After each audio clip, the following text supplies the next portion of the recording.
السلام علیکم ورحمۃ اللہ وبرکاتہ۔ بسم اللہ الرحمن الرحیم۔ اگر آپ قرآن کو اچھی طرح پڑھنا اور سمجھنا چاہتے ہیں تو اس چینل کو سبسکرائب کریں۔ شروع کرتے ہیں۔ تختی نمبر 10، سکون۔ سکون دو حروف کو اور دو الفاظ کو آپس میں ملانے کے لیے استعمال ہوتا ہے۔ اعوذ باللہ من الشیطان الرجیم، بسم اللہ الرحمن الرحیم۔ حمزہ صاد زبر اس، حمزہ صاد زیر اس، حمزہ صاد پیش اس، اس، حمزہ ضاد زبر اد، حمزہ ضاد زیر اذ، حمزہ ضاد پیش اد، اذ، اد، حمزہ طا زبر ات، حمزہ طا زیر ات، حمزہ طا پیش ات، ات،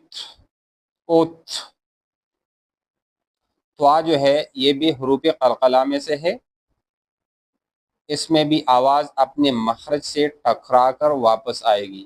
ات، ات، حمزہ زبر از، زبان کی نوک اوپر والے سامنے کی دانتوں کے کناروں سے لگے گی۔ حمزہ زبر از، حمزہ زیر اذ، حمزہ پیش از، از۔ اب جو زال ہے، زال، اس کو ہم ہلکا پڑھیں گے، زال، اور اس کو موٹا پڑھیں گے، زا، زا، اور یہ زال، زال۔ اسی طرح یہ جو زا ہے، یہ زا، اس کو سختی سے پڑھیں گے۔ تو یہ ہے از، یہ ہے از، اور یہ ہے از، یہ ہے از، یہ ہے از، از، از، از، از، اور یہ ہے از، از، از، از، یہ ہے از۔ یہ ہلکا پڑھیں گے اور یہ موٹا پڑھیں گے، از، از، از، اور یہ ہے از۔ دونوں دانتوں کو آپس میں ملا کر آواز نکالیں گے، از۔ اسی طرح تجوید کی کوشش کریں گے انشاءاللہ، تو باقی اللہ رحم فرمائے گا انشاءاللہ۔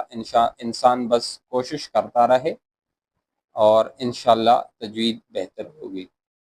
انشاءاللہ اگلی جو سبق ہے تختی نمبر 11 اگلی کلاس میں شروع کریں گے۔ انگریزی کی کلاس میں یہ جو زبر ہے اس کو فتحہ بولتے ہیں، اور اس زیر کو کسرہ بولتے ہیں، اور پیش کو دمہ بولتے ہیں۔ اسی طرح اگر کڑی زبر ہو تو اس کو سٹینڈنگ فتحہ، اور کڑی زیر ہو تو اس کو سٹینڈنگ کسرہ، اور الٹا پیش ہو تو اسے بولتے ہیں انورٹڈ دمہ۔ تو یہ دمہ ہے، یہ کسرہ ہے، اور یہ فتحہ ہے۔ اسی طرح آپ انگریزی کی کلاس سے بھی فائدہ اٹھا سکتے ہیں۔ السلام علیکم۔